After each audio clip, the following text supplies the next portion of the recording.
नमस्ते। आज हम जे कृष्णमूर्ति की एक बहुत ही दिलचस्प किताब the flight of the eagle इसके कुछ अंशों पर बात करने वाले हैं। जी। ये अंश स्वतंत्रता, डर और हमारे सोचने के तरीके, इन सब पर काफी गहरे सवाल उठाते हैं। बिल्कुल।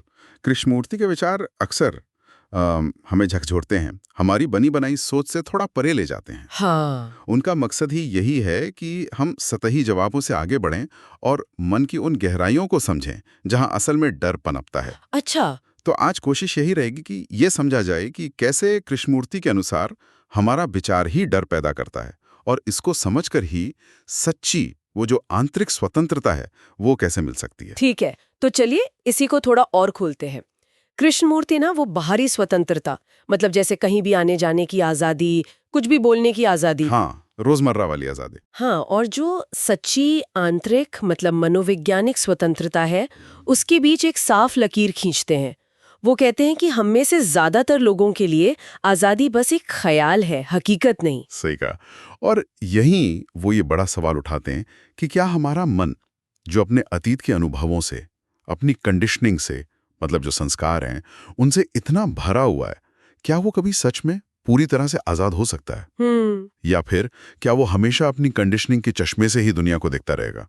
उनका मानना है कि जब तक ये मनोवैज्ञानिक आजादी नहीं मिलती, तब तक सच को देखना, मतलब चीजों को जस का तस देखना, वो मुमकिन ही नहीं है। ये कंडीशनिंग वाली बात काफी सोचने वाली है कि वो एक फिल्टर की तरह काम करती है। अच्छा, इसी को आगे बढ़ाते हुए कृष्णमूर्ति फिर सीधे डर की जड़ पर आते हैं। हाँ, वो कहते हैं डर कहीं बाहर से नहीं आता, बल्कि हमारा सोचना, हमारा विचार ही उसे पैदा करता है। बिल्कुल। ये उनके दर्शन का एक आप कह सकते हैं केंद्रीय विचार है अच्छा। कि विचार ही है जो किसी पुरानी बुरी याद को पकड़ कर रखता है या फिर भविष्य में कुछ बुरा होने की कल्पना करता है, और इसी से डर पैदा होता है। हम्म। और मजे की बात यह है कि विचार सिर्फ डर ही नहीं, सुख भी वैसे ही पैदा करता है। अच्छा, कैसे? जैसे किसी अच्छे अनुभव को याद करके उसे दोबारा जीने की इच्छा रखना, और जब वो नहीं मिलता तो एक तरह का प्रतिरोध, गुस्सा, और फिर डर कि वो सुख चला गया। हाँ, ये तो होता है। तो सुख और डर वो एक ही सिक्के के दो पहलू जैसे हैं, दोनों विचार से ही जन्मे हैं। तो फिर सवाल ये उठता है कि अगर विचार ही ये सब कर रहा है, डर भी, सुख भी, तो करें क्या? क्या सोचना बंद कर दें? पर वो कैसे मुमकिन है? रोजमर्रा की जिंदगी में तो सोचना ही पड़ता है, काम के लिए, प्लानिंग के लिए। नहीं नहीं, बिल्कुल नहीं। कृष्णमूर्ति ये कभी नहीं कहते कि सोचना बंद कर दो। व्यवहारिक जीवन के लिए, टेक्नोलॉजी के लिए, है ना, खाना बनाने के लिए भी सोचना पड़ता है। हाँ। विचार तो जरूरी है।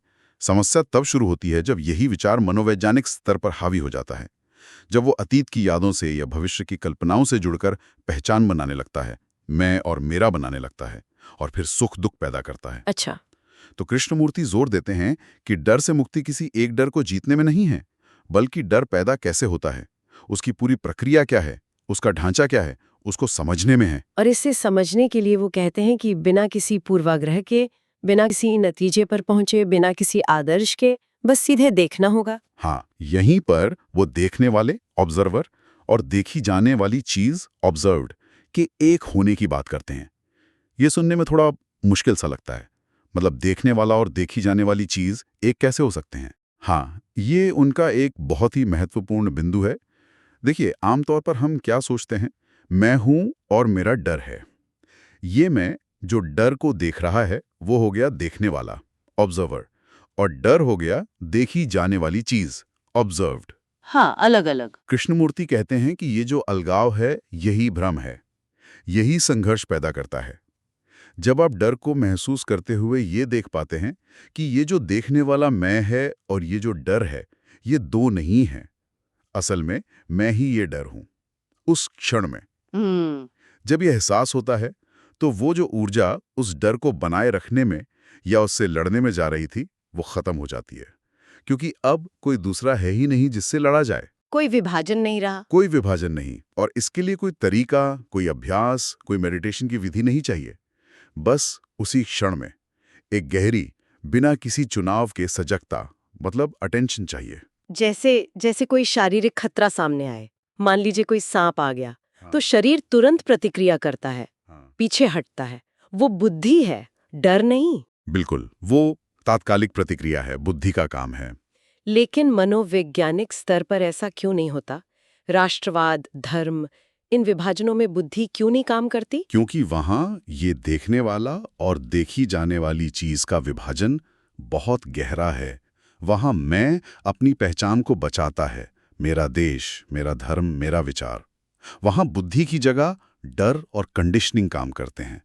जब ये विभाजन मिटता है, जब देखने वाला और देखी जाने वाली चीज एक हो जाते हैं, तो द्वंद्व खत्म हो जाता है, कोई संघर्ष नहीं रहता। तो अगर हम इन अंशों का सार निकालें तो मुख्य बात ये लगती है कि असली आज़ादी डर से मुक्ति है, और डर की जड़ हमारे विचारों में है, खास तौर पर जब विचार अतीत या भविष्य से जुड़ जाते हैं। हाँ, और इसका हल विचारों को दबाने या कंट्रोल करने में नहीं, बल्कि जो है, मतलब उस पल की जो सच्चाई है, चाहे वो डर हो, गुस्सा हो, कुछ भी हो, उसे बिना किसी जजमेंट के, बिना विश्लेषण के, बिना समय का दखल दिए, पूरी सजगता से बस देखना है।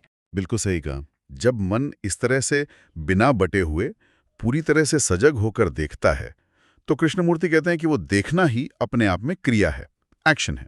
देखना ही एक्शन है। हाँ, उसी देखने के पल में ही डर या वो जो कंडीशनिंग है उसका अंत हो जाता है। धीरे धीरे नहीं, उसी वक्त, तुरंत। और अंत में शायद एक सवाल हम सोचने के लिए छोड़ सकते हैं।